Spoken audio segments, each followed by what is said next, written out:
Welcome, everybody, to episode 412 of the RV Podcast. And this week we ask and we answer the question, why are there so many solo female campers?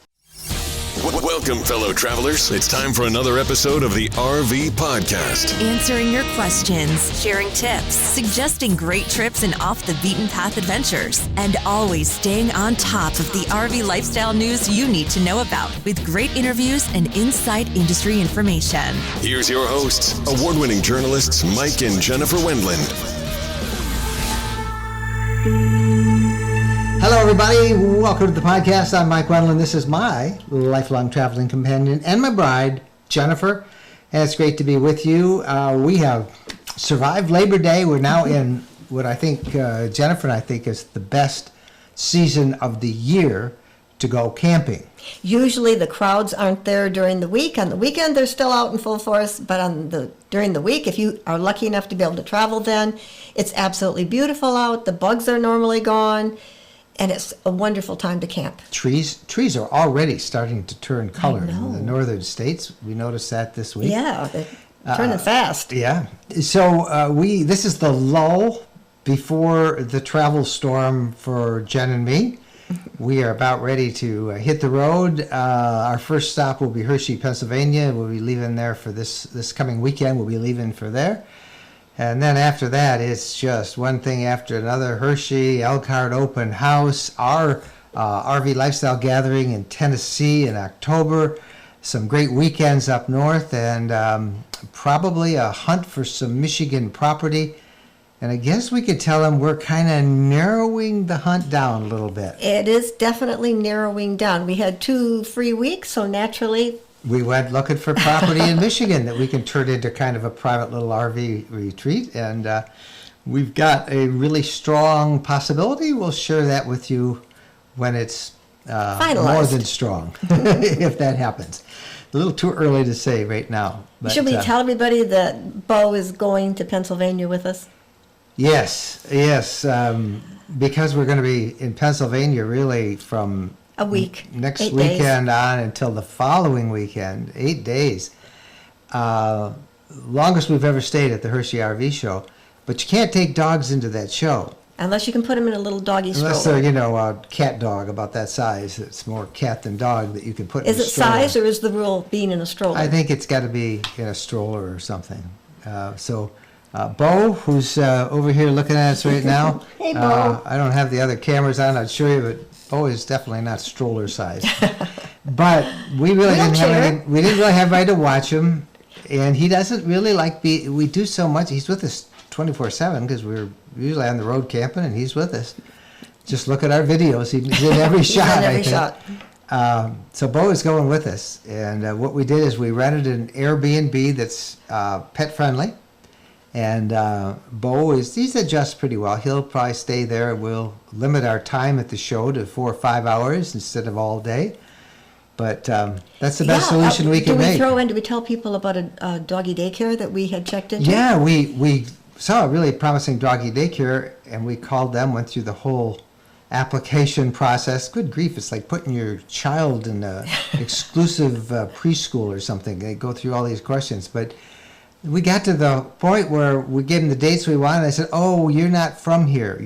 We are only taking dogs from this area who have a vet in the area that they're a patient of, in case something happens. So the vet will take them." I said, "Well, we've never had to do that before." And they said, "Well, since COVID, there have been so many people who have bought dogs that most vet practices in this country are overwhelmed." And many of them are not taking new dogs. It takes sometimes weeks to get for an appointment. That is the reason there is a veterinarian shortage right now. Why, when you have a crisis with your dog, the emergency room wait for a pet may be 12 hours. It happened to somebody that we know, yeah. So anyway, all that aside, Bo is coming with us, and he's going to Airbnb it. A nice air-conditioned Airbnb in Elizabethtown, which is right outside of Hershey. The good part of that is that I can cook food. Oh, and everybody's going to hear this. Well, why don't you take him in your RV? Because all the spots are taken. There are no... We could not get a spot. No spots for our fifth wheel or anything else we could find. So that's why we're in an Airbnb. And we're going to be doing a lot of meet and greets at the Hershey Show. If you're going, we'd love to see you. We'll put that schedule out next week on the podcast, and it will again be repeated for those of you who subscribe to the newsletter that we send out every Monday morning. It'll be on next Monday's newsletter as well. We should tell everybody how much we love their comments and their questions. Anything you hear on the podcast today that you'd like to comment on, or if you have a question about the RV lifestyle that you'd like us to answer, if you'd like Jen to answer or me to answer or both, just use our private email, which is mikeandjen@rvlifestyle.com. And that's for you to send us comments or questions for the podcast or any of our Ask Us Anything programs as well. We had a great time at Labor Day. We got a chance to hang out at one of the RV campgrounds not too far from us. And it's so nice to see families out and people out enjoying the outdoors. And it's just such a great lifestyle, isn't it? It is. All right. Hey, we have lots of RV news for you this week, and we want to touch on those before we get to our interview segment coming up. And let's start off with this about the RV industry as a whole. Is the RV boom over? Well, this is what they're saying. The wholesale RV shipments are expected to decline in 2022 by 16.9% from 2021's record-setting number of 600,240, according to a just-released RV shipment forecast. But at 498,800 units, the projection still shows RV shipments for 2022 are expected to be the second or third best year ever on record. And projections for 2023 show about 419,000 units shipped, that's more like what it normally is for like the past 10 years. That's kind of their 10-year Yeah. cycle average.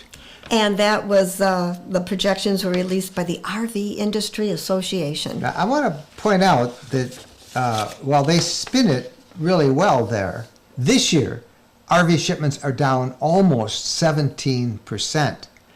So they're going to sell about 498,000 units, as you say, for 2022. But they're going down again, down to 419,000 units. That's the projection for 2023. So what we have been kind of pointing at and talking about, the industry doesn't like it. The RV boom is over. And that's good news for consumers because it means you'll probably get a better price on an RV now if you buy it, particularly next year. And that means that they've caught up a little bit with this massive demand, so there's not going to be so many backlogs.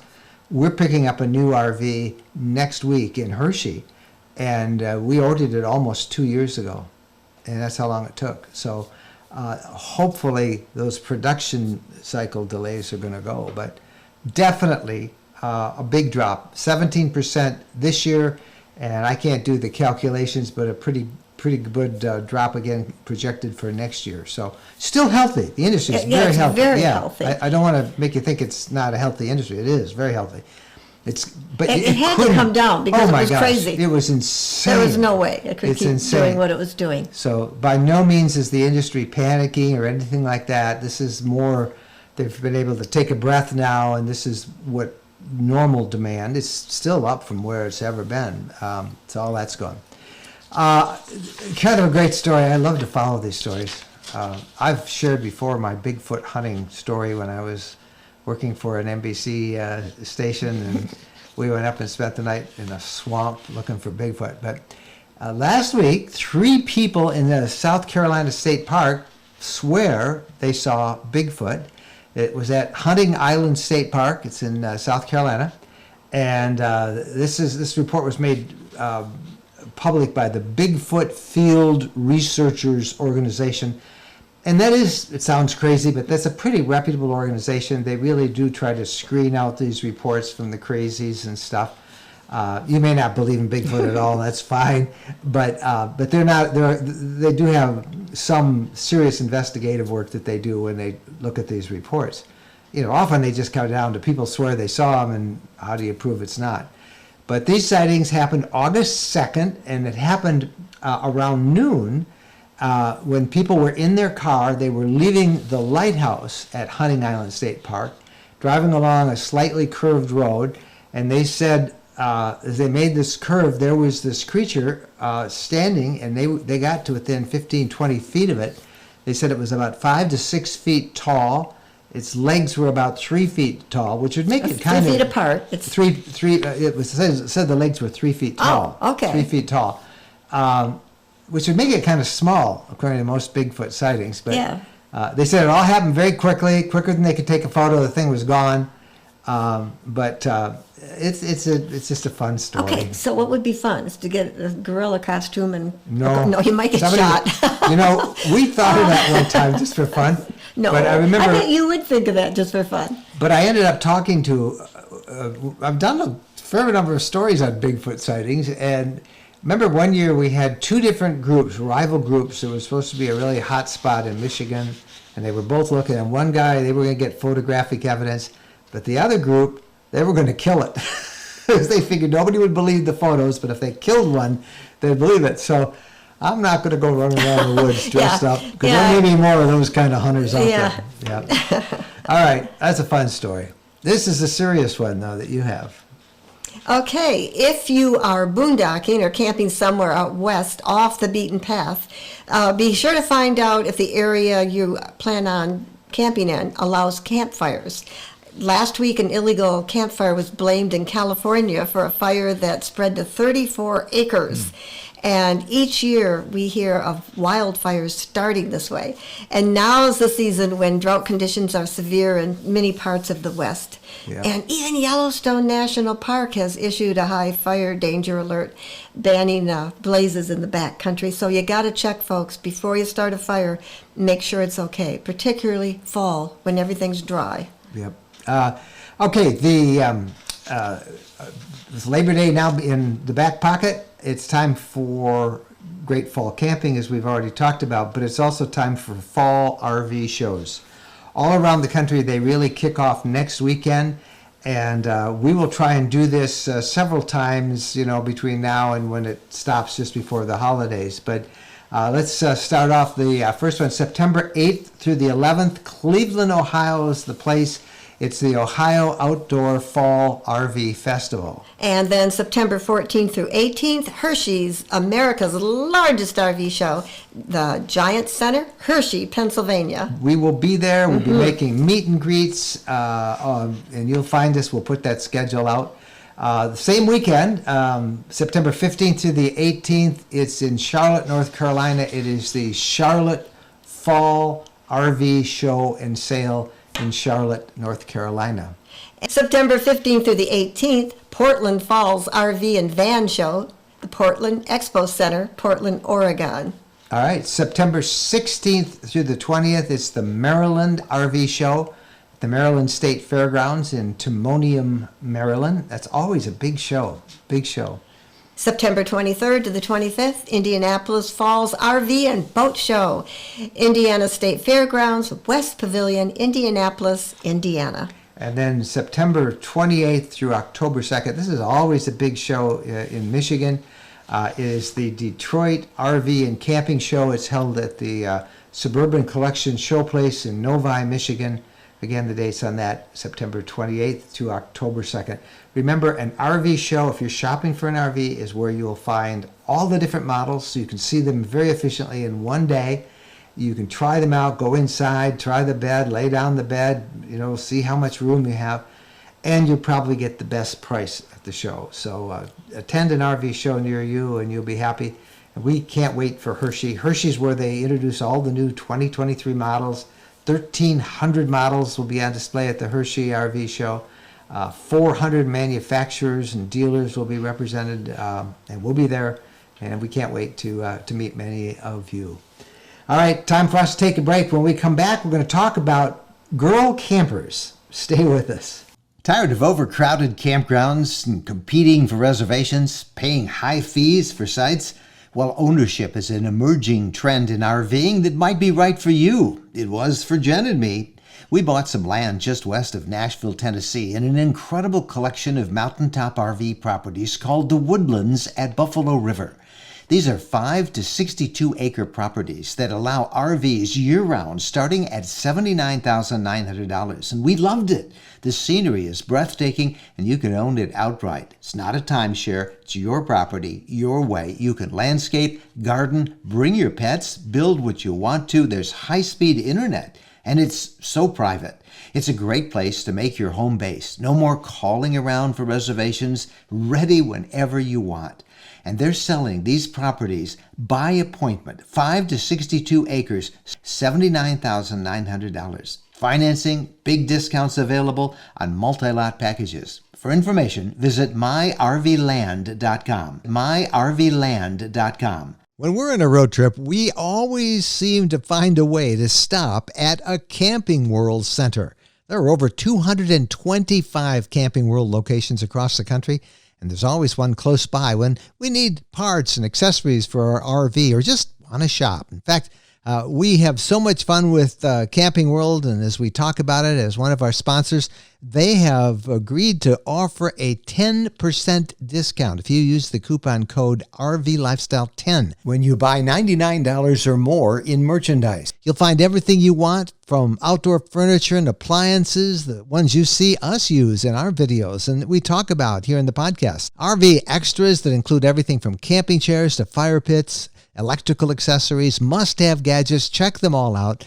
And again, don't forget, use the coupon code RVLifestyle10 when you visit campingworld.com. Welcome back, everybody. Time now for our interview of the week segment, and you're going to enjoy this one a lot. Yeah, we're going to be talking about Girl Camping, and that's not an insulting name. That is the name of the group. Yeah, Girl Camper is the name of the empire, that's what I'll tease her about, that our friend Janine Pettit, who's known as Camper-in-Chief. She's the founder and Camper-in-Chief of Girl Camper.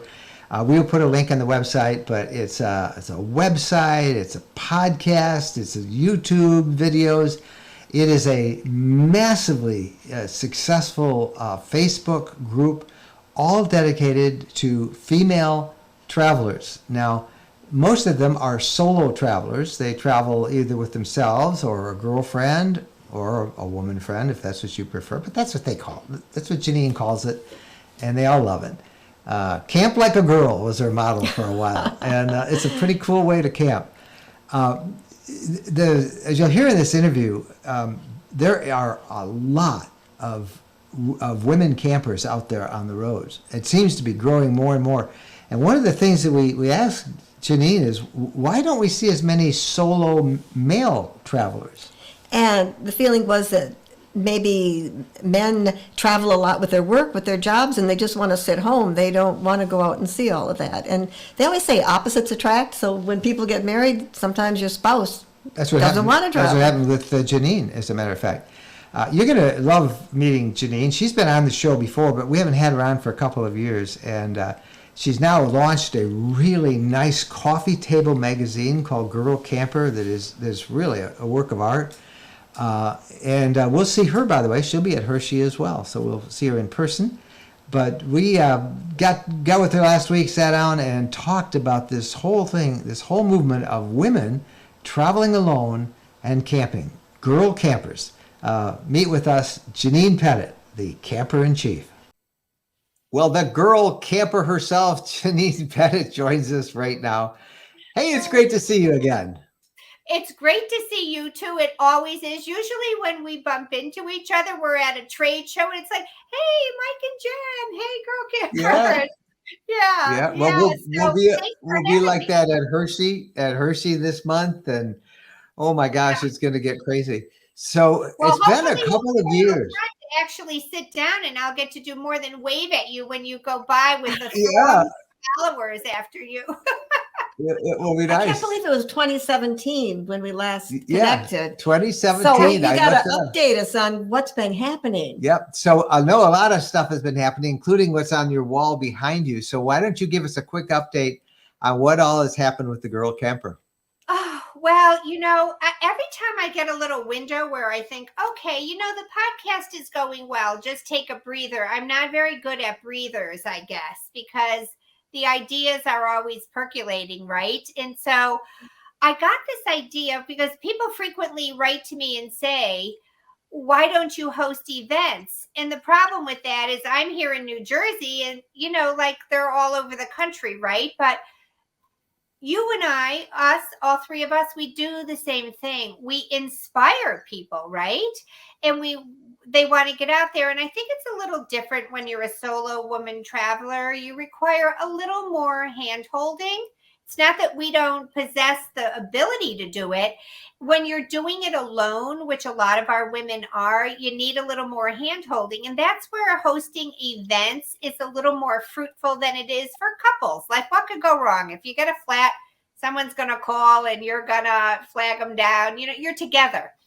So I opened up the country and I put out a call for girl camper guides all over the country. What women would be willing to help other women in their area get their feet wet, hold their hands, show them the ropes? And so now we have 36, I believe, girl camper guides and all over the country. And so they become the hand holder, the guide, the mentor for these women, but also they are becoming the tourist guide for their area. So say, we have our girl Risa Lippert in Ohio. I got to turn that off. Risa in Iowa, rather. When someone wants to camp in Iowa, they can go to her girl camper page because she has her own girl camper page within our website and find out where a great place to camp is. Where's the best coffee spot? If you're into this, where should I go? And so they became little tourist guides for their neck of the woods too. So girl camper chapters all over the country. Thought I had that going so well that I was going to start a magazine. So when COVID hit, I had all of a sudden a great deal of free time. I usually am at an RV show every other weekend in the winter. And then all of a sudden everything was canceled. And that magazine was in my head for the longest time. And so I just sat down with a piece of paper and wrote out, if I were going to do a magazine, what would I want to talk about? And I always go into Barnes and Noble and I look at the magazines and I'm like, 10 magazines on backyard chickens and no camping magazines. So, kind of like writing the book you wanted to read, I created the magazine I wanted to pull off the shelf. So we're in our third year. We won multiple Ozzy and Eddie Awards. I was very proud to have been nominated for an editorial in the magazine last year for a 93-year-old grandma who took up camping for the first time. We were nominated Lifestyle Magazine of the Year up against Joanna Gaines and the Property Brothers from HGTV. So we're like the little magazine that could, and I'm very proud of our team. All right. So I guess what pops in my head is if somebody's starting out, is there a certain RV that you suggest to them that it's a good one to start out your camping life?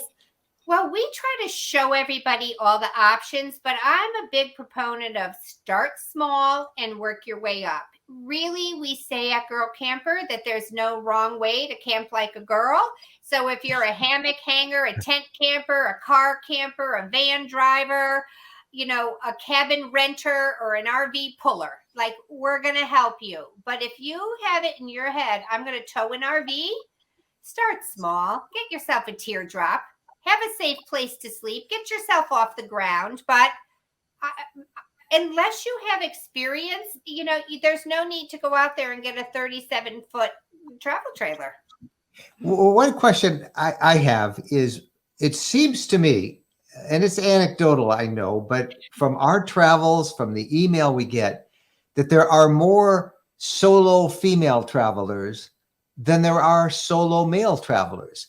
Has that been your experience? And what do you attribute that to? You would think in this culture and society we're in, and outdoors and RVs and mechanical stuff, there'd be more solo men, but I'm going to be the opposite. I'm going to be very politically incorrect and tell you that women are just more adventurous, Mike. I in the KOA camping report, annual camping report, or maybe it's the Go RVing stats. One of those two has stats on it. The numbers are really significant. Like 80% of the solo travelers are women, and only 20% are men. So I think it's a couple of things. I think men, if my husband, and this is anecdotal, I mean, he doesn't like to be bumped out of his comfort zone. He kind of likes, the Barco Lounger. And even though RVs are super comfortable and everything, I really do believe women are more adventurous, Women spend a lot of time at home and traditionally, not anymore. But I think women are more apt to like, okay, kids are raised, took care of mom and dad, empty nesters. Somebody let me out. I got to get going. I think that's absolutely true. The empty nest, and you want to go see things. And often, it used to be, but I think now it's different. The men traveled all the time and they're tired of traveling. They want to just stay in one spot. Yeah, my husband has a sales job and he's on the road in his car all day long. Do you think he's getting in a camper to tow it even to Maryland, 3 hours from home? No, he does not want to go anywhere. He wants to park in his living room, enjoy the back porch. I get that. Now you are married. You are a solo traveler. Your husband just doesn't like to travel. Mm-hmm. I'm wondering how many other women are like that, because I think the stereotype is that many of them are single women or recently widowed women, and there's a significant or divorced. But are there a lot of women whose husbands just say, "Have fun, dear, bye"? Mike and Jen, the number of women who are married who go out there, it's actually higher than the solo women, the divorced or widowed or single woman. And this is completely anecdotal. One of these days on our Facebook group, I should put this out as a poll because I just like to know. But all the years I've camped with these women myself, most of the women around the campfire are like, oh, my husband took the grandsons out on the lake this weekend, or yeah, my husband's hunting, or he's got a golf match, or like they're doing their thing. Like men somehow can keep hobbies while they're married and raising children, and they continue those. And then those kids are gone and they have lifelong hobbies. And women may be sitting there going, I've always wanted to go to the national parks. I've always wanted to go to that quilting museum in Missouri. Well, now I have the time and the freedom to do that. And they find this group of women who are doing it. And they're like, Eureka, let me get one of these little teardrops and take off with the girls. And then they find this is a whole subculture. These women are having a blast out there. Community, and sharing experiences and ideas on how you can do things differently, decorating inside, outside. What tips do you have for women? Well, Jen, you're talking about something that I feel like was such a part of the culture when I grew up. I call it that clothesline community, when women really helped each other. When all the moms were home and somebody got sick, another mom took the unwell or the sick kids, and, like you helped each other. And that's what we have here. So what I love seeing in the girl camper community is when someone comes in brand new and they don't know anything, right? And they sign up for a girl camper event, and the women there are like, let me show you, take that hitch on and off 3 times. I've done this myself, sitting in a campsite going, take it off, put it back on, take it off, you building a muscle memory. I'm making notes. I got this, right? A year later, you see that same woman out in the campground and she's teaching that to somebody else. So whatever your skill set is, whatever you're good at, maybe you're a Dutch oven cooker, or, maybe you're just really good at organizing your camper. Everybody's out there. There's always a camper tour. So the girl campers arrive en masse at the campground, right? And everybody's setting up on a Friday afternoon. Well, that there is a cocktail at 5. And we will start at one camper, and everybody makes their way around that campground. And of course, we're oohing and eyeing over everybody's designs, but we're also like, where did you get those stackable Rubbermaids? Like, how do you keep this? It's like all the tips on packing and organizing. It's just so much fun. Why don't you, before we run out of time, and we could talk for like hours with you about this, but let's do a couple of, for the woman out there who is saying, I want to do that.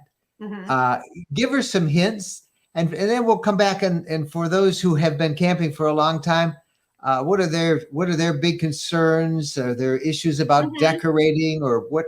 Safety. Safety is always a big question. Yeah. So answer some of those.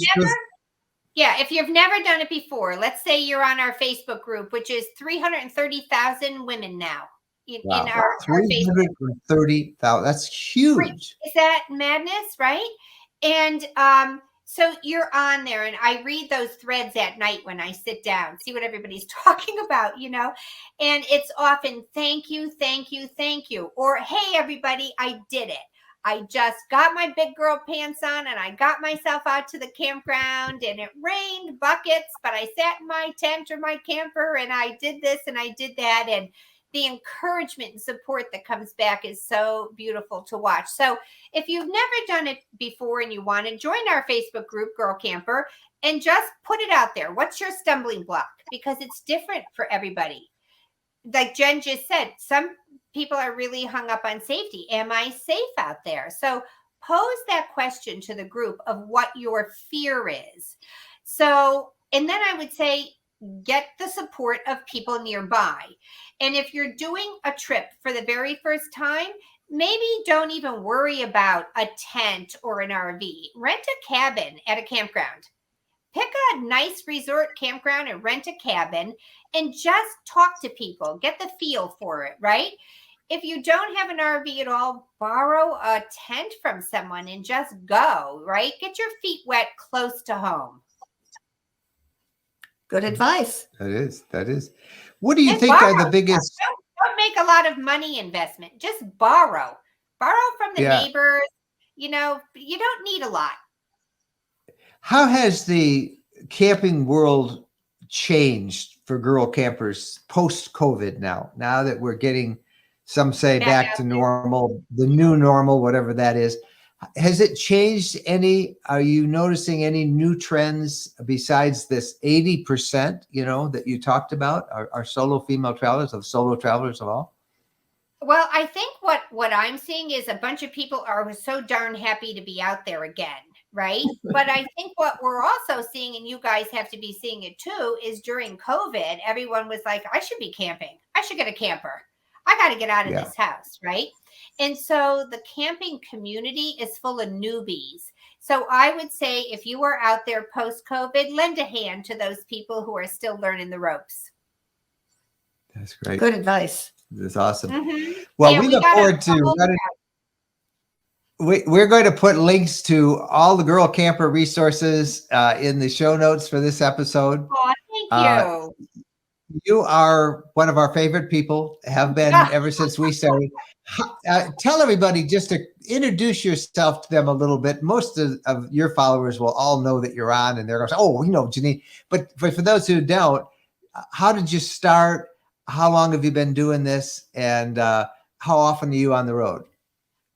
Hopefully more often coming up. But so my name is Janine Pettit, and AKA Girl Camper, right?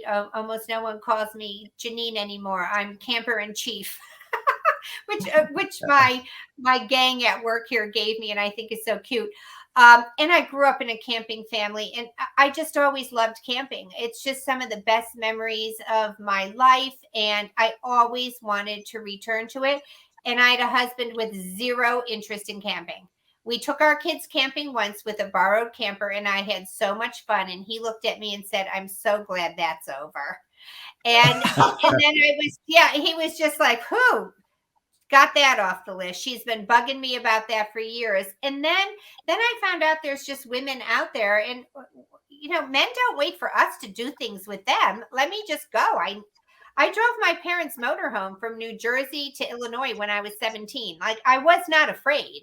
I've been in hundreds of campgrounds. So I went online on eBay and I bought myself a 1959 Field and Stream little Birchwood Beauty camper. It was 10 feet long. It had a bed, a little booth, and a kitchen, and it was heaven. And I had that camper for 8 years. And just little weekends with the girlfriends close to home, never more than 2 or 3 hours from home. But then when my youngest graduated from high school, I got myself a beautiful teardrop, the Max teardrop by Liberty Outdoors, and I took off. I just took off. I went to the Tetons. I went out to Glacier National Park. I went all over Texas. My husband would call and say, "Where are you?" And so, I just felt like very much like there are women out there who want the skills to do this, and we wanted to create a community of support, but not only support, really practical knowledge, like how often should I be checking my tires? What's the proper air pressure? Is my tow vehicle big enough for this camper? So that's all online at girlcamper.com. And in our magazine is chock full of inspirational stories of women who overcame those fears and got out there on the road and are now helping other women. So we just give each other a leg up. So I started Girl Camper in 2015. So here we are 7 years later. I never imagined this. It was a blog. I never imagined, this magazine and this community and all these wonderful people and the people like you that I get to meet in my job. I think we have the coolest jobs. We do. It's great because of the people. You meet people. It's community. It is this community of like-minded people. Well, God keep blessing you, and we look forward to seeing you in person and hanging out with you. And I will send a million people your way. Just make sure you send a few of them back our way too, so we don't lose them, because they're going to love the Girl Camper. When this comes out, we can share it on our Facebook group, and hopefully people will come and subscribe to the magazine and be inspired. We publish our magazine on 100-pound paper. It's a coffee table book. It's not a throwaway. It's just so fun to sit in your camper and go, oh, what's that story on Yellowstone? Where is that restaurant I'm supposed to eat at? So hopefully they'll subscribe and keep it. And I'd love to have a cup of coffee with you too at Hershey. Janine is just a ball of energy, isn't she? Yeah. I can see why she would have a following, because she's such an energetic woman that you want to go whatever she's doing. It's got to be fun. And she is so motivated to help people. And I love it. She just get out there, start slow, and she'll help you. Anyway, we'll put a link to Janine's information, how you can check out all of her content in the show notes for this episode, which you'll find on our blog, rvlifestyle.com. When we come back, the questions of the week. Stay with us. When we're asked what's the most important modification we made to our RV, it's an easy answer. Battle-Born batteries. Battle-Born batteries are quality, safe, reliable lithium batteries that allow us to stay out there off the grid longer. Lithium batteries charge faster, they charge fuller, they're longer lasting, they're maintenance free, and Battle-Born batteries are protected by a 10-year guarantee. Now, in our case, they just dropped into the existing AGM batteries that we have, and they'll probably be the same on your rig too. Battle-Born battery experts can get those in your rig just like they did with ours. They can also match you up with the right cabling, the inverter, the charger, the solar controller, everything.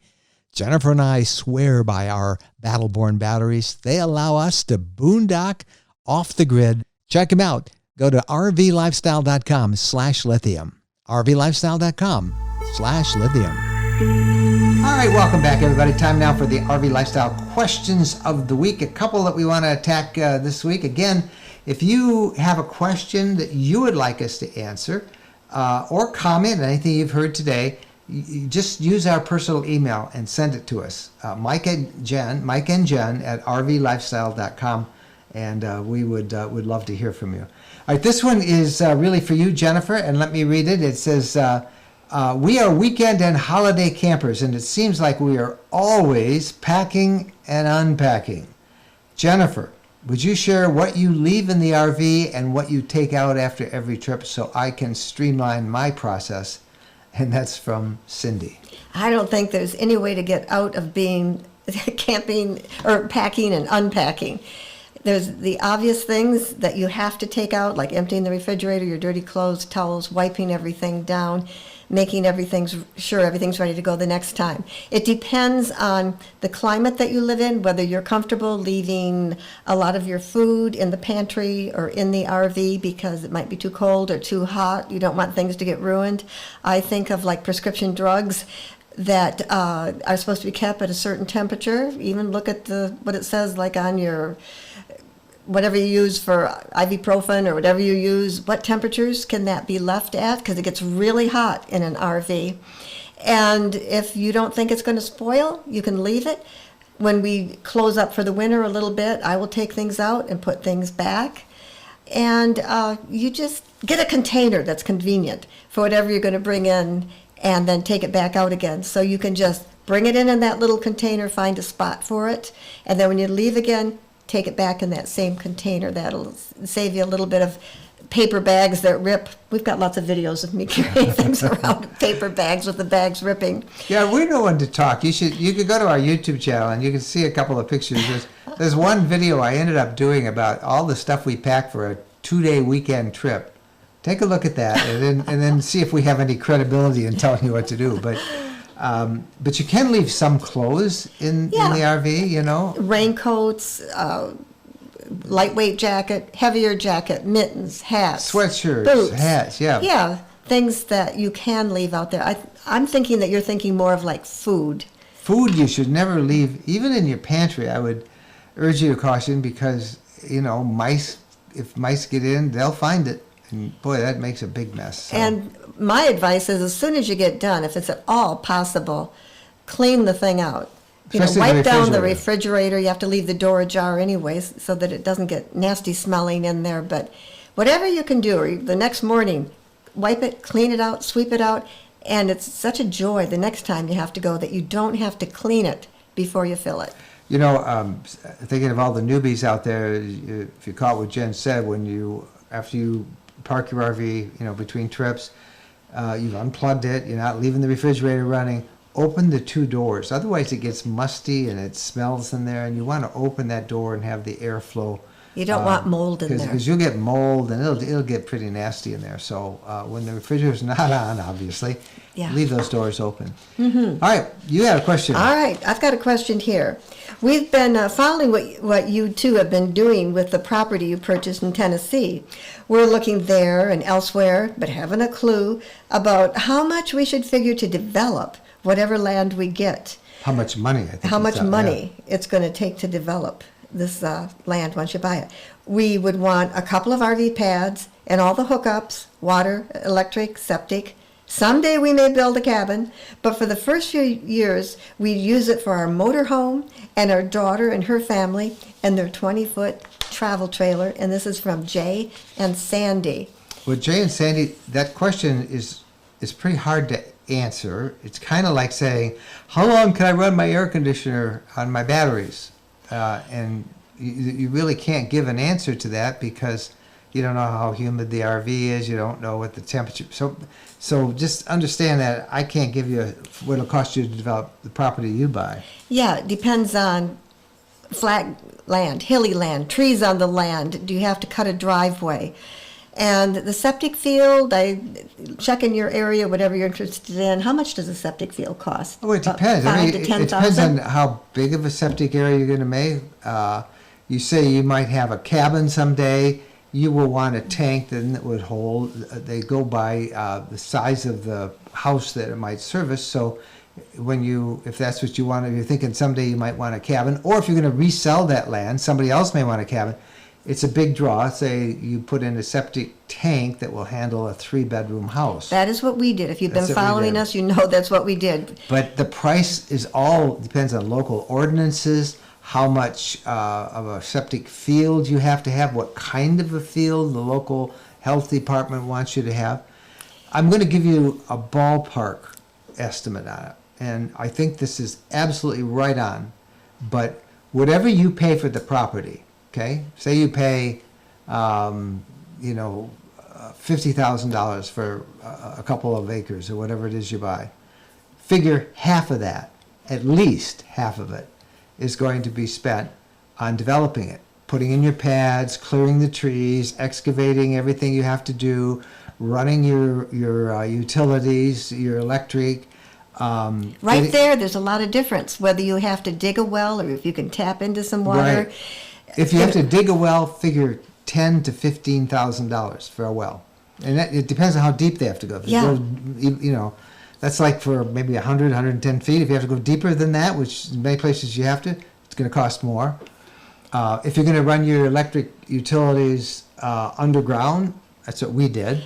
Yeah. From wherever they connected the transformer, that's going to cost more than if you can run them overhead, if you don't mind how ugly that looks with the wires running across.